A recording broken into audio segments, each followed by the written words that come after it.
Hola Comadres, this is your host Marcy from Comadreando podcast. I am just dropping in to let you know that we were able to record this episode in person. The audio quality is going to be a little different. Also, we're recording in New York City, so there are going to be some noises in there that we were not able to edit out, but it does not remove from the content of the episode. And without further ado,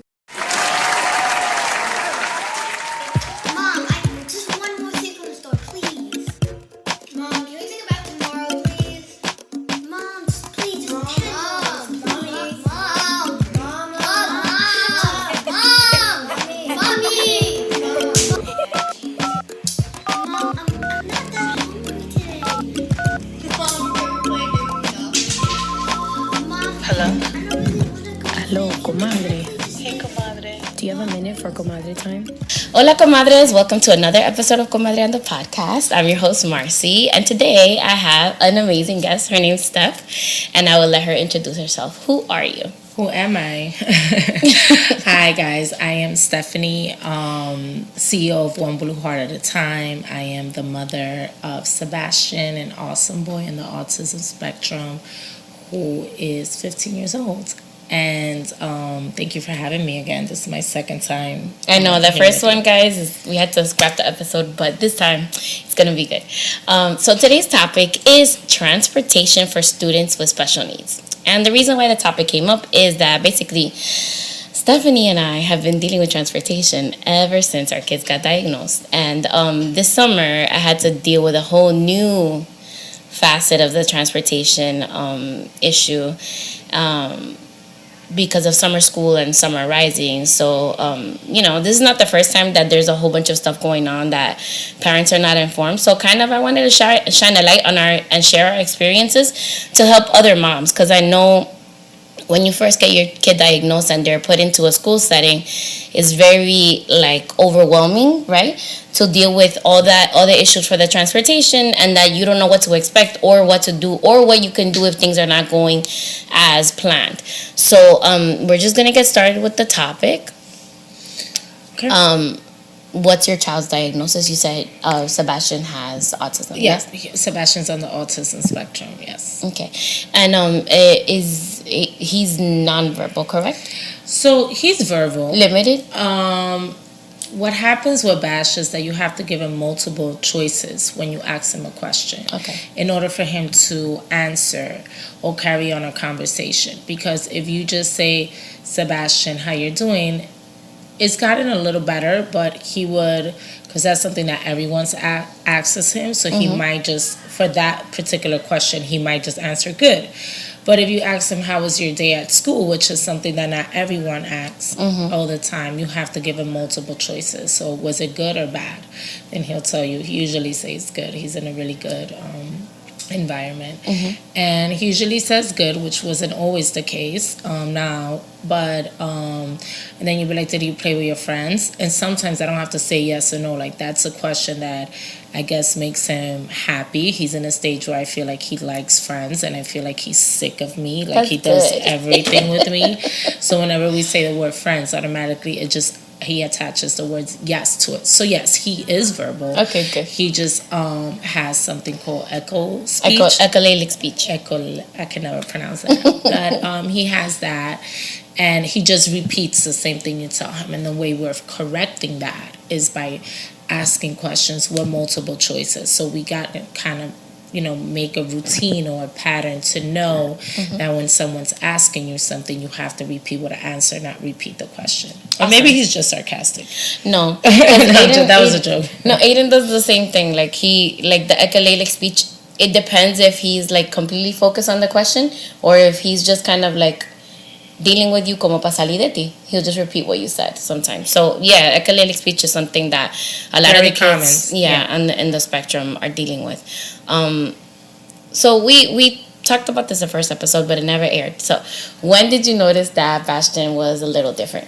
I feel like my son reached all his milestones between the ages of 1 to 3. I am not saying vaccines cause autism, and I am not advising no one to not vaccinate their child, right? But there's also been many cases to support what I just say, that people say that they develop autism at a later age, right? So with my son, I believe after his, he was a boy. He was the first grandson. We're all girls in my house. So, he was all over the place, at a very young age. But when there was delayed and I started losing eye contact and there was more of a frustration behavior that now I understand as a frustration behavior, right? After I got educated on it. But it was after one of the vaccines that he has. Like, I can't really say the name because I do have a nonprofit and I don't want it to come back like, well, Steph said not to give this because it cost her son, and then I don't want it like no backlash. Yeah. But after that vaccine, I really saw a disconnection from my son. Yeah. Was that what caused it? No, but to answer your question, after the age of like 3.5, we got early intervention, and we started getting, I didn't let them label him. I was so caught up on the label, right? I think that was like my coping way of coping, of not accepting the diagnosis. It's so weird now that I think about it. I was so stuck on that freaking label. Like, I was fighting, forget about him having it, I just didn't want them to put the autism on him. Like, it was just like, and now that I think about it, I'm like, bro, I wish I would just been like, okay, let's get it. But I did get him early intervention for speech, and I did start with OT, and here we are. 12 years later. Yeah. So definitely that label thing. I actually have the first episode for this second half of the season talks about that in our communities, right? There's this big, like, it's un cuco, like it's a big bad wolf. Like, everybody's scared of giving a label to your child, right? Mind you, nobody has to know that your kid has autism unless you tell them, right? This is something I told my parents. I'm like, nobody has to know your kid has autism unless you feel comfortable telling that person. Teachers are not going around like, hey, that kid's autistic in school, because that's actually illegal. Unless the person works with the child and they have access to their IEP. And even when they do have access to the IEP, they can't share that information with anybody. Right. So it's something that, but that's something that I didn't know that. You didn't know that. So I know that because I'm a teacher. So it's something that, like, I wanna like educate people a little bit more about it, because even now, people our age or younger than us are still having issues with having their kids labeled and giving them an IEP. I agree with what you're saying, but to me, it was more of people not giving him a fair chance. I didn't want the autism to identify my son, because there are so many more layers to him than that. And I felt like if I got him diagnosed as such, labeled, let me rephrase that, labeled at such an early age, everybody was already going to treat him at a disadvantage. And that was like something that I didn't want for my child. Like, so that was more my thing where it came. Sebastian has never been in schools like in, how do you call it, like it's not inclusive, like when general education setting. No, he's always been in special needs setting. So I never really had that thing. He got offered now a lottery to go into school, whereas kids that are not on the spectrum and kids who are on the spectrum. And after I went, it wasn't for my son. Well, the Autism Nest program, or it's the Atmosphere, that new school that they have here in Van Cortlandt. I think it's like a charter school, no? Yeah, it's a charter school, but I declined. Okay. Not because the school's bad. The program is great. I just feel my son is not ready for that. Not yet. Yeah. Okay, that's good. All right. So he did get early intervention. All right, and then so we're gonna get into the topic. So does he get transported to school on a bus? Yes, he does. A lot of the times I take him and I pick him up because, as you can see, she walked in. I'm like doing business stuff. I'm like, being an entrepreneur and it gave me the freedom to always be able to make all the meetings and all the stuff that Sebastian needed, especially at the beginning of the diagnosis. There's a lot. But, my schedule's not consistent. So even with you, like, even you asked me, like, Steph, we have to redo this. It took me a little while because it really is crazy. And, so anyways, so yes, he does. Busing was a nightmare. Yeah. Now it's better because, he's just so easygoing. I have pulled my son off the bus. before. Like, wait, you gotta tell the whole story about what happened, because you told me about this. I already know about it. She gets triggered, guys. Sorry. So she you told me about this. It still makes me red. She gets mad. Okay, so I'm going through all these evaluations. My kid is like 7 or 8 at this time. He hates school. I don't understand him. He don't understand me. They're picking him up like at 6:45 in the morning. I mean, like even us adults that have to wake up. So if they're picking him up at 6:45, that means I have to have my kid up by 6. Mm-hmm. It could be 6:45, but from 6:45 it could go to 7 a.m. in the morning, and then you're outside, and then you have a kid who's autistic. Like, why are we not moving? Why are we standing here? It's cold. You have certain bus drivers that will work with you and be like, I'll text you when to come down, because you're humans and they understand. Or they have children themselves. Right. Or it's just like being courteous, especially if it's just being a good human, right? It's not like cell phone plans is charging you per text, you know what I mean? It costs you $0 to do that. But even the people that are picking him up now, she hasn't given me her number. She's just like, well, I can call you every time. I'm like, relax. She's nice. She's very nice. Oh my God, but she looks like, she's following the rules to whatever. Anyway, so fast forward this night, I'm working nights like 6 days out of the week at that time. I am flying in and out. Like, I'm literally staying up from working the club. I was a waitress for very long time. Closing out, getting home, taking a shower, drinking coffee, or having an extra Red Bull just to stay up, because if I close my eyes, I'm not getting him on that bus. And it was something, so I'm down there waiting. Like, she didn't even say good morning. She didn't say, like, anything to me. And her energy was just...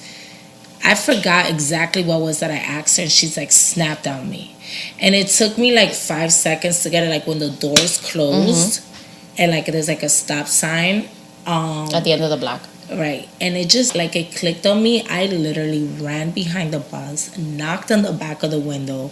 Knocked on the door. Like, I was in tears. I was like, give me my effing son right now. It was like, she opened the door. The driver looked at her. She looked at her. They were like, get this lady her kid, because this is not, like, I called, I reported, I don't know what happened with that. It was, like 7 years ago now. I don't know if they ever got fired, but they were never my son's drivers again. So, because my son was... having tantrums, behavior issues, let me rephrase that, was having behavior issues, was very limited in his communication. And if someone that was going to be on that bus with him for an hour and a half had that type of energy and had that short fuse, it was not someone that I wanted my son around. And with I don't want you to take from my experience the outbursts. What I want you to take from my experience is whatever you don't feel comfortable with your child, remove him from it. Yep. Even if it's a speech therapist, if it's a school, if it's a teacher, if you have to wait 6 months, because that's another topic, how long it takes for all these services to come through. Wait.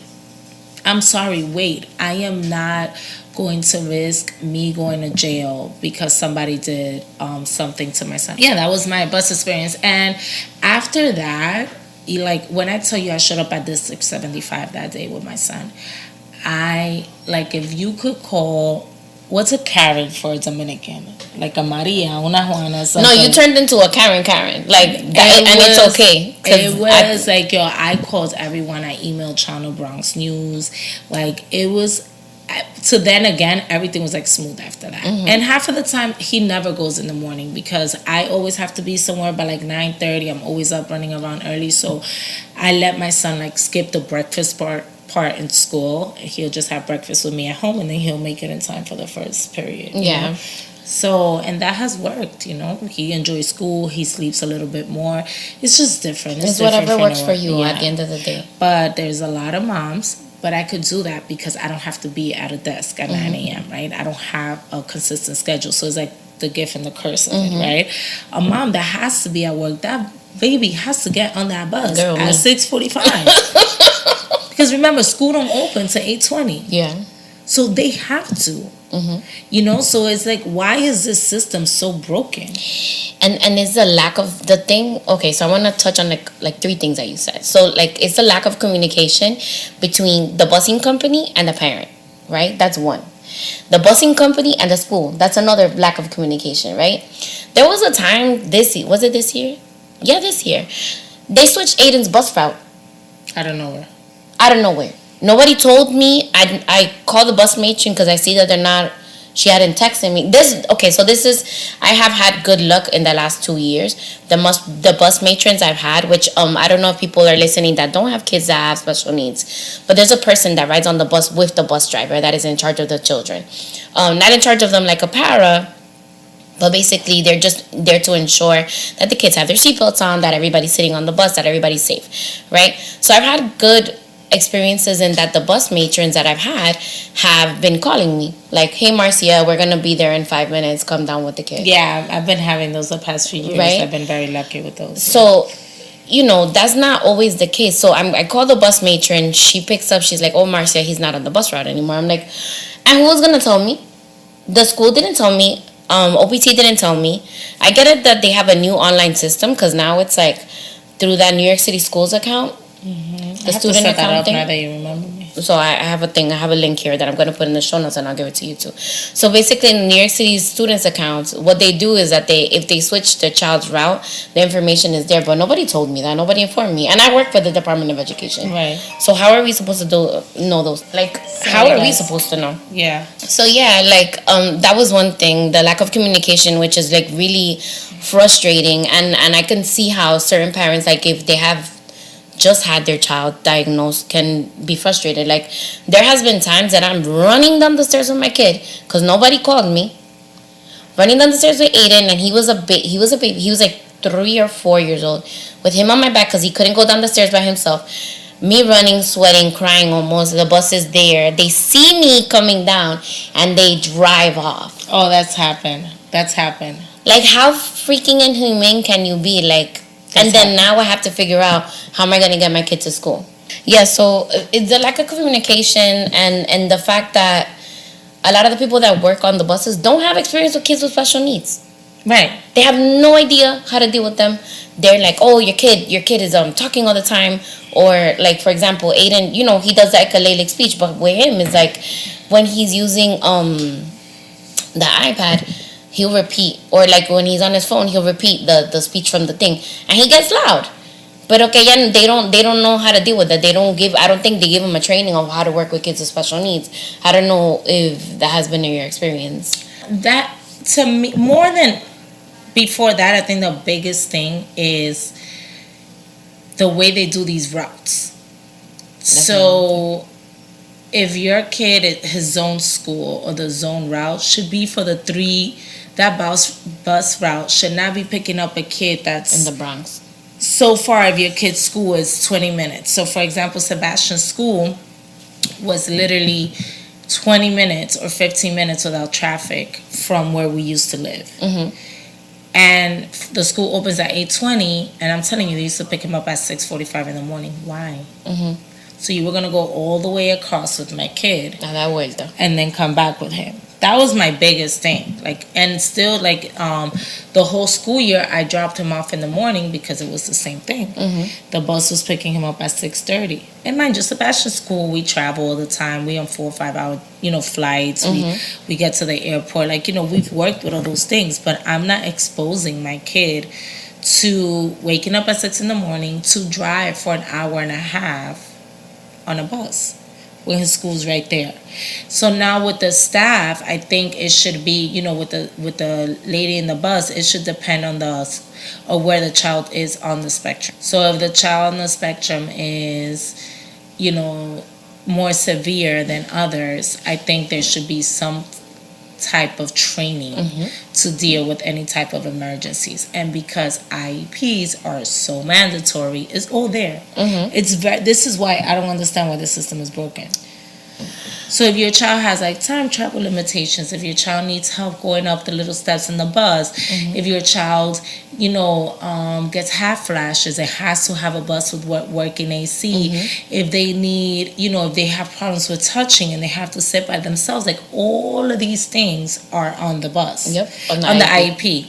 So why isn't that when you're taking this route, these things aren't applied, and why these routes don't make sense? Like why is there not a law that for special needs pickup? Because it's a difference. Our kids get the little buses, other kids get the big bus. So why isn't it like if in this school, in this radius area is like, and I know some other kids have to travel further than others, for their services. That is understandable. But if the child is within 20 minutes radius from the school, there shouldn't be no more than a 45-minute ride to an hour pushing it. So, and let me tell you, what is it, 12 years in the system, nothing's changed. No. It's gotten a little, like, I'm not going to say it has been completely, like, horrible the whole time. Yeah, it has changed a little bit. There's certain people that have been employed, but I have had actually to, like, escalate it to the point of emailing the CEO of a company, of one of the bus companies, to have my son transferred and speaking to the person that's in charge of routing for the Office of People Transportation because of the issues that I was having. First of all, the bus driver was always absent. They always had a sub, right? Which means that then now your child gets there later, dropped off later because they have to find, like, they have to go search for a driver. And the person quit in the middle of the year. Oh, wow. So they kept having to have substitute bus drivers, right? The bus ride was crazy. They weren't leaving on time. I was getting to work late. It got to a point that I was just like, like, what the heck am I going to do? That was like a really frustrating year. It was like one of those years that I was just like, mental health wise, I wasn't doing well because like I was stressed out from work, and then on top of that, all these busing problems, right? So it was just too much. And then the thing is, like, no parent should have to deal with that because you're already dealing with your kid. Your kid already has so many needs, and there's so many things que tú tienes que estar pendiente. Like there's no need for the transportation, which is something that should be easy. Should be smooth. It should be a smooth transition. Yes, I agree. But even though you said it's gotten a little better, I have to disagree with you. In the support group that we're in, you're in that group. Yeah. All these moms are having the same problems we had 10 years ago. So did the system get better, or our children improved? Yeah. Where it made it easier for us now? Because Sebastian understands if a bus is running late, he's not going to throw himself on the floor like he used to before. Oh my he's God. going to wait. You remember that? Oh my God. How can I ever forget? So it needs to do the same thing, because the thing is that they have issues waiting. There's like, it's a routine. It's not the issue. The issue is the bus company. The kids are fine. They have a routine that they're getting adjusted to. At a certain age, I always say like between 3 to 8, like those 5 years were like intense for me and Bash. Like he was arguing with me, I was arguing with him. It was what it was. We'll cry, he'll swing, I swing. It was bad. But we got through it, right? Yeah. Because that's what I tell every parent. It gets better. No matter how bad it is now, it's gonna get better. So with that being said, it's like, okay, so if I'm already telling you or prepping you before bed, remember, we're gonna get early, the bus, I'm trying to teach you time, this is the time, this is what it is. If he's downstairs waiting cranky and it's the time and it's not the bus, he does not understand late. He doesn't get it. Well, at that time he didn't. Now he does, but he didn't get it. So the system is still the same. And that support group that Marcy and I are in was constantly. Especially at the beginning of the school year. They won't even show up. So it hasn't gotten better. I just hate it. I think everything should be fired and redone. I agree. And or I feel that maybe for District 75, each school should be granted a certain amount of bus specifically for that school. Yes, I agree with that. And the same paras that work with your kids in that same school get to supervise if needed on the bus and go back and forth. Like, that's the simplest way. Like, life could be so simple. People just make it complicated. And it's just like there's so much paperwork and so much red tape for things that it's crazy. Like, we can't step on the. That's another thing I don't know if people know. You can't go on the bus with your kid. Oh, I go. I won't go traveling with him, but I'm going up the 2 stairs and I'm seeing where you're sitting, my child. No, definitely I'll look, right? But then the thing is, like, they get like all like nervous that you can't be on the bus. I guess people have done things in the past before, but like, you gotta know your audience también, because you're not gonna go on the bus and like try to put your hands on a kid or hit a bus driver. Well, or anything but like somebody else might. I know, that's not what I'm saying. while our kids are there, so it's cool. But I am going to see where you're sitting my kid. Yeah, like I'm gonna see. I wait, and I watch how the interaction. I'm crazy like that, so I watch the interaction of how the bus matron walks in into his seat, and like how she speaks to him to have him sit down and all of that before I walk back upstairs. Because some parents just give the kid and run away, which is fine, because if you're on a time schedule, that's fine. But yeah, no. But wait, 5 minutes is not going to mean nothing. Or 2 minutes. It literally, they're driving off right away. Trust me, it's not going to take long. But I want to say also that my approach and my energy has changed. Mm-hmm. When I had the argument with the bus driver, I was very angry. I was very, very angry because my son had this condition. It was newly diagnosed, and I was angry, and I would lash different, and my energy was, everything was so defensive with me. Now, hi, good morning, how are you? My name is Stephanie. This is my son Sebastian. Sebastian, say good morning. I'm like, good morning. And like, and he will say it, and I feel like right away that brings people at ease. Yes. But it's because that's where I'm at now. Like, it's just. Yeah, I was gonna piggyback off of what you said. That's like another thing. Like, that's one of the tips that I have for the comadres is basically, when you first meet that bus driver, like, smile. Introduce yourself. Tell them what you do. Because I'm a New York City school teacher. I'm like, listen, I need you guys to let me know exactly what time you're coming, because that means that if you're late, I'm going to be late for my students.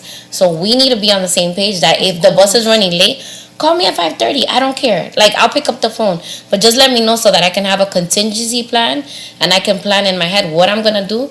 And if I have to come in late to work, I'll come in late. But just, like, let me know. Don't, like, not let me know until, like, the moment of, and I'm calling you like 5 minutes before you're supposed to call me. Yeah, or because you're 5 minutes late. Yeah, that's what I'm saying. Like, whatever. Like, this is the thing. Like, that first introduction and bringing your energy down and, like, coming at them from a place of love, not for them, obviously, but a place of love for your child. But, like, letting them know that you're there for them and that you're there to help. Like, whatever situation, that you're there to support them as well. Because, like, at the end of the day, like we said, they don't really get any training. So, us as parents, we're there also to educate and help them as well. As long as, obviously, they're willing to learn and to hear us and see where we're coming from as well. Absolutely. I just, just a lot of patience with the bus companies. It hasn't changed. It's the same shit. If you get lucky enough to, get someone that's relatable and nice, it's okay. But take your son off the bus. If they have to miss school and you gotta drop them off your mom's, then do that and get yourself ready to work. Yeah. And paper trail. All that call and all that stuff, like emails and, who do you contact, who did you speak to, and taking pictures of like your son waiting for the bus and circling the time that you went down and how long you waited before it got there. That's what I mean by paper trail, because if not, they won't. Nothing happens. And whenever you have an issue with the bus, please call. I know that people get frustrated, they're tired, they got to rush to work, whatever the case may be. You need to, as you're on your way to work, give a call to OPT, to the Office of People Transportation. Get on the phone, get a complaint number. Call the person that's in charge of busing at the school. Give them that complaint number as well.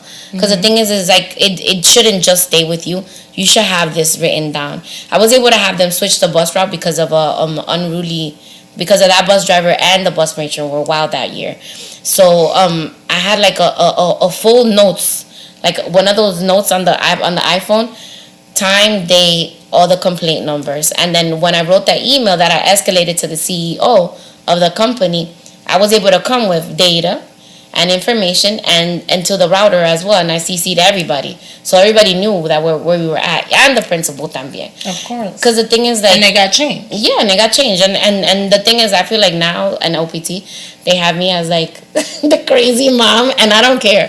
No, it's fine. No, because like like people don't mess with me. Like people go ahead and they call and everything, but the thing is like it shouldn't have to be that it gets to that point. You know what I'm saying? But it is. It does. It's unfair, and we have to not only advocate but also deal with the busing.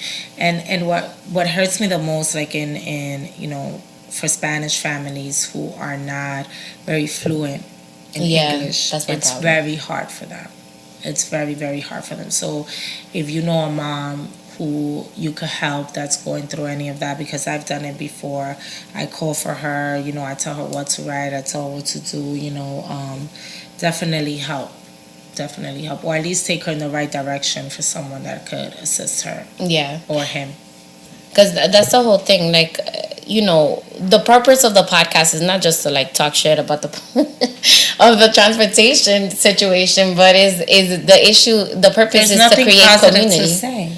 I mean, there's nothing positive to say. Yes, but what I'm saying is like creating community as well. So like what you're saying, yes. We are here for each other. We have each other's back. So that's the whole thing. So the whole issue that I went through this summer was that they're offering after school for the kids in Summer Rising. So our kids already are in a 12-month program, but they were offering an additional after school program that they get out at 6 o'clock.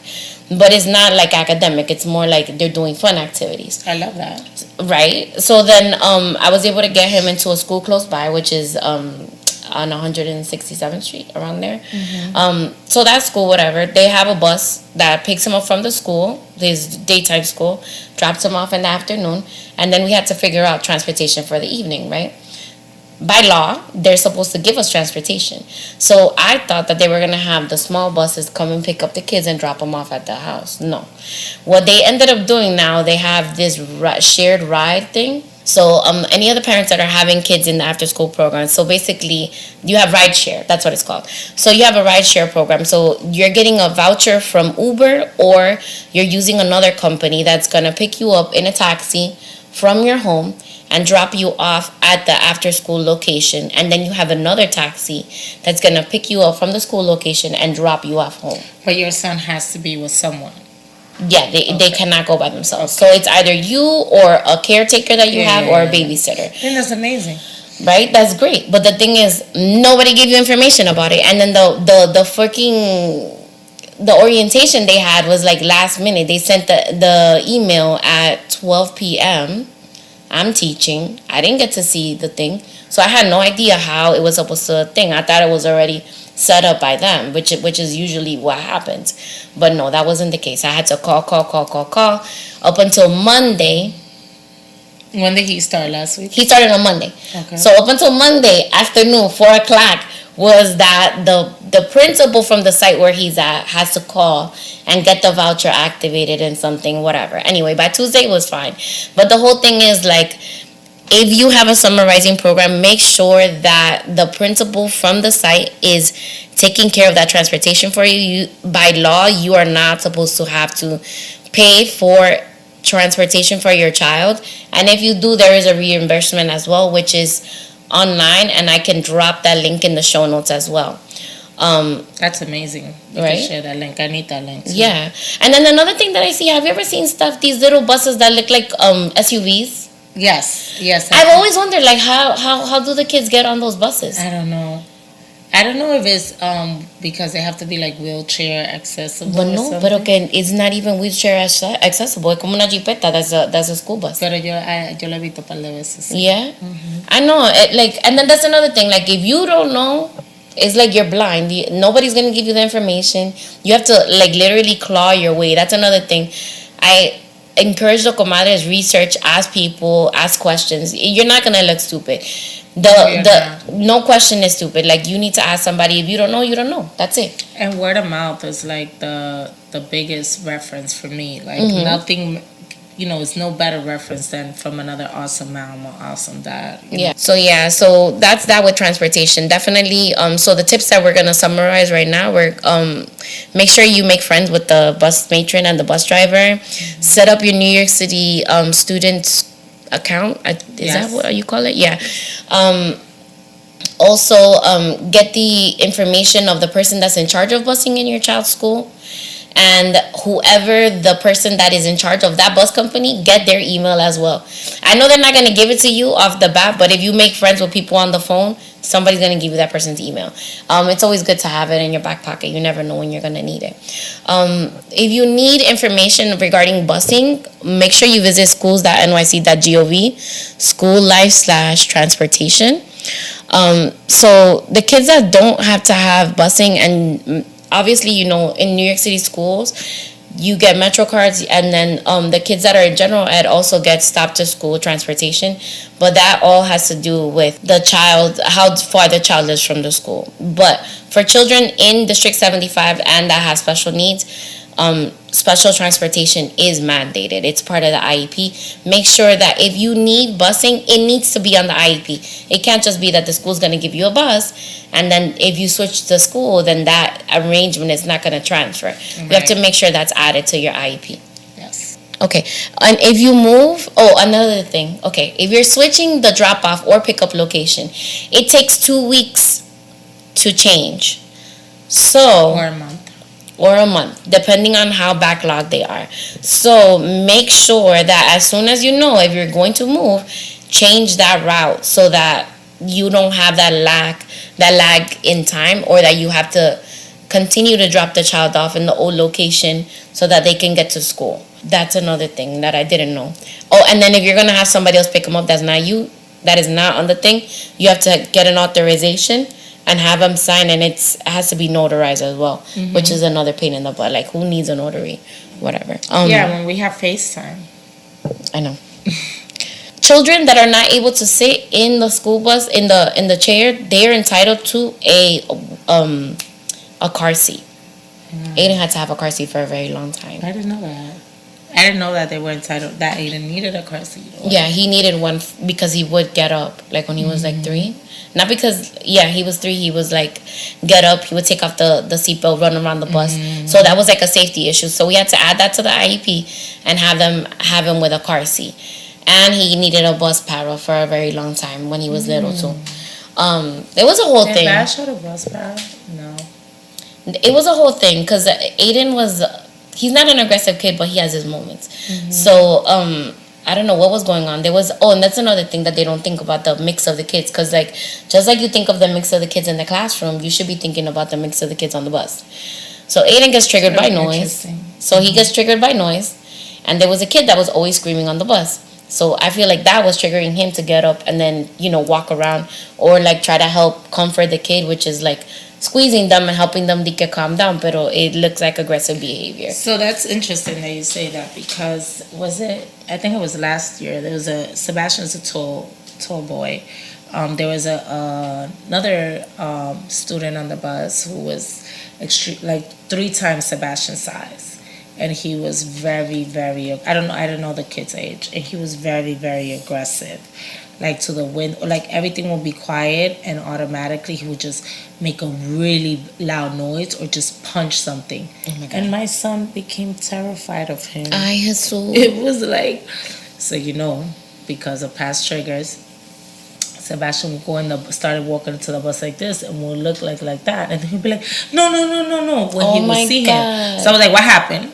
And the lady's like, no, I can't really tell you too much, but thing. And I had to explain to my son, because God forbid the foot would have been on the other shoe, and that was my son. Like, I don't know what that mom is going through, God bless her, but she wasn't supposed to tell me that much, but because I had a good relationship with her, she told me he's getting off his meds, and she's trying to weave him out of them, and she was like, and he just out of nowhere, and then Sebastian's like so sweet and like so thing that she would sit Sebastian in the front with her all the time, and she was like, and if he makes sense, no, so he just. It's not like the kid ever touched him or did anything to him, but that's what we're gonna think automatically, right? And so with that's going back on what she was saying, like the same way we have them in classroom by needs, but this system is so broken that will never happen. Yeah, I know. This is me, pipe dreams. Yeah, like and there's I don't want to throw his name, but there's someone who a celebrity, very big person, and he has an awesome child as well, and we discussed a lot of things within our community. He's also from the Bronx, and he had told me like he would have loved to have like an Uber for special needs kids. Oh my God. But the insurance liability on it, it's crazy. So, you know, I mean, God be with us, man. Like, I you know, I don't know how to fix it, but if we give you any comfort out of this podcast, is for you guys to know that you're not alone, that it happened to everyone. Her child went from being in a car seat, jumping around, you know, all of that, to now in the smooth transitions. Yeah. So we are a mirror of whatever mom just really got a newly diagnosed. It happens. Please don't take none of the ghetto stuff we said we did. We're trying to save you from that. What I want from you girls and men is to never settle for anything that is not comfortable for your child. No matter what IEP, no matter who evaluates your child, nobody knows him better than you. You're your child's biggest advocate. Correct. So that's what I want to say with that. Wait, I want to give one more story. Can I give you another story? You can give me You're two. gonna laugh. So at the same time, right? They switched his route again. This is another time actually. He was like 6 years old, and Miss Maddie, which is one of our listeners, I want to give her a shout out. She was his kindergarten and first grade teacher. Oh, that's awesome. So Maddie, so she had the good fun times with him. yeah, she loved him. like she lives in Hawaii, and she's like still to this day we text each other and like keep in contact. So Mr. Aiden was having the same thing. There was somebody loud on the bus. He was like lashing out, and then the thing is he was going after the person, and it was a humongous girl. This girl must have been in high school, like bigger than me, bigger than you, like heavy set, and he has no fear. So Mr. Aiden Eva, and he was gonna go and grab her hair, right, girl. When Miss Maddie saw that she was gonna put Aiden on the bus, and the girl was waiting for him in the door para darle golpe a Aiden. Oh my She was like, my baby's not going on the bus. I'm taking him off the bus. She called me. She's like, Marcia, you better get your butt down here. I'm gonna keep him in after school with me until you arrive. I don't feel safe leaving him on the bus. Another thing to switch him to the bus, but can you imagine? Aiden's little butt over here trying to bully a but then big it's kid. also not the child's fault either. You know, because she doesn't look at Aiden as little or big. She's like, no, he's going after He's me. just like, you started with me. But you see what I'm trying to say? And it's like, you know, my sister, my family, when I told the story of the thing, she's like, well, you have to take Sebastian. I was like, no, Sebastian's going to have to learn. As long as the lady, he didn't have a parrot, but the bus, she's like, listen, he sits in the first row. Like, you know what I'm saying? The kid does, it's just a noise that scares him. Yeah. I was like, cool, he has to learn of it because, yeah, you know, the environment's not always going to be what they want. So that's another thing. Like the bus para that he used to have, we worked a lot with that. Like sometimes it's going to be noisy, sometimes it's not going to be noisy, and that's okay. And like teaching him coping mechanisms, you know. So that's where the teaching goes into all of that. Did you ever do like noise cancellation or no? And not like with he doesn't like the sensation of the headphones and the thing. Wow. So yeah, it's important to have people on your team. Like Miss Maddie wasn't getting paid extra for staying with Aiden after school, and she had to stay with him for like 2 weeks until they switched the bus route.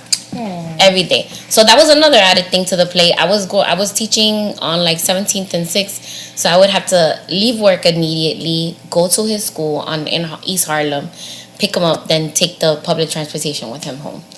But she was doing that out of like the goodness of her heart. So it's like, you know, I got blessed with a Miss Maddie too. That's what I'm saying. Like, his name is Mr. O. Ronald. Shout out to him. But yeah, I'm telling you guys, just pray and try not to give too much negative energy because our children feed from that. Yeah. And I'm not perfect. It took me a couple of years to do that. So now we're gonna get into another avenue, whatever, segue. Yeah. So we're gonna talk about Steph's organization and tell us about One Blue Heart at a Time, guys. So One Blue Heart at a Time is a 501c3 that I started. It's been 2018, I think. And I started it because I wanted to create a safe space for moms and dads with children on the spectrum. And I felt like there was OT, there was speech, there was school, but there was nothing recreational for our children. And swimming was something that I felt saved me and my son's life. Like, remember, guys, I said from 3 to 5, it was like the hardest times. I feel that when Sebastian learned how to swim, a lot changed. And it was crazy to know that there was one program in the Bronx, the highest borough with kids on the spectrum, you know, let me add that. It was one special needs program, and it's called Reach Academy. So when I started my organization, I wanted to share that with my community. So many people did not know about this program. So I started doing events. I did say I was a waitress for a very long time. So I come from a strong team of people who been on this journey with me before I became public with it. They donated their space, their time, their support, their food. They're looking for me to host all these events, for me to be able to take the most of the profits to go for that, for the foundation. And it's grown, and we do amazing things. The summer before, we went jet skiing, which that was amazing. You can follow my page at One Blue Heart at a Time, _ after each letter. So one _blue _heart _ I didn't want to change the name. That was the only way I could have it. So One Blue Heart at a Time on Instagram, and also oneblueheartatatime.com. And you can see what inclusion and brings to our children, right? The different things we could tap into that they're not able to say or express. So it's so like how can I say this? It's such like a fulfilling, a satisfactory, como una sensación de. You can say it in Spanish. Una sensación como no te lo puedo ni explicar el sentimiento que me ha dado what I have done with One Blue Heart at a Time. It's been more therapeutic for me than what other people think I've done for them. I haven't been as active as I would like because the world opened up again, and I started doing lives all through the pandemic, and I connected with so many parents and people, and I miss you guys. I really do. And I'm trying to get back to it, into a routine where I'm consistent, and I want to come with content, and maybe, I could kick off one of my new lives with you on it. That would be super cool. And I don't know if I rambled a little bit about it, but that's One Blue Heart at a Time. So One Blue Heart at a Time, sum it up, is a nonprofit run by an awesome mom in honor of my son Sebastian, who's in the autism spectrum. And what we do is that we raise money. We sell merch, we sell hats, we raise money to support autism programs for the children in our community. So one of the big things that she did, which I loved, and it's like, I feel like you do it every season, they get money to be able to give a donation of a scholarship for children to attend the REACH program, because even though it is something that is for children with special needs, there is a small fee that goes with it, and some people cannot afford it. So the most beautiful thing is that she gives that gift of swimming to a child. And our children are the leading cause of death in autism is drowning. With children with autism is drowning. I think it's like I want to say 1 in 22 kids. It might be more. So it was important for me for that to happen. And there's big goals, big visions for One Blue Heart at a Time. I feel like people see me and they're like, her child is autistic. It's okay, and I'm glad that I'm able to show that and be comfortable.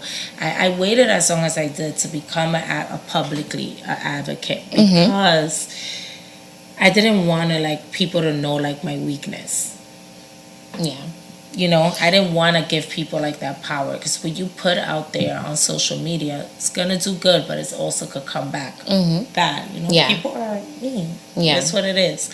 But overall, One Blue Heart at a Time I will continue until God gives me my last breath to continue advocating and growing for the community, for sure. Because it's definitely not no one listening or doing this. There should be an autism special needs softball program. There should be basketballs. There should be all of this in all of these parks, Dykeman Park, Van Cortlandt Park, all of this. And they're not doing nothing, but we're working on some things. We're working. I gotta connect you with one of somebody that I know from like childhood. He actually does like a running program, like it's like Mighty Milers, but not really. It's like in the community though.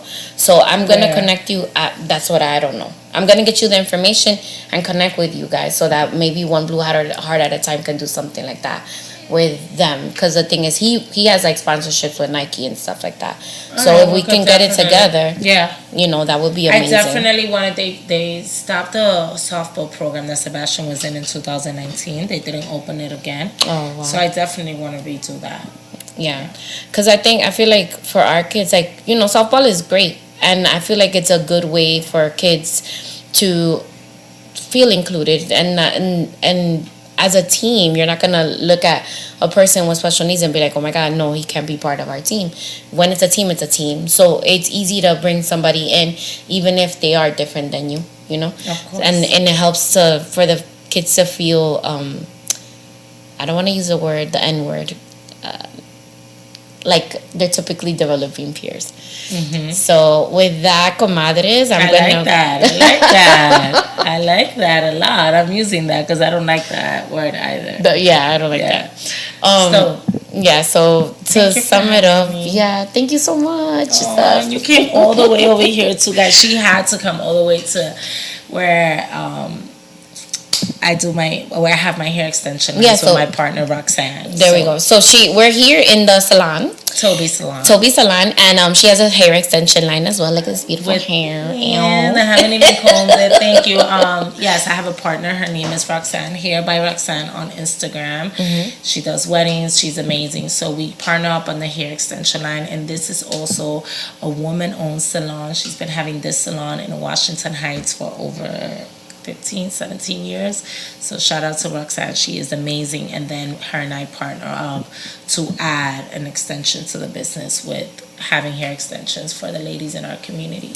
Yes. All right, guys. And with that, comadres, thank you for spending the afternoon with us, and have a good one. Take care, everybody. Bye. Bye, guys. Till next time.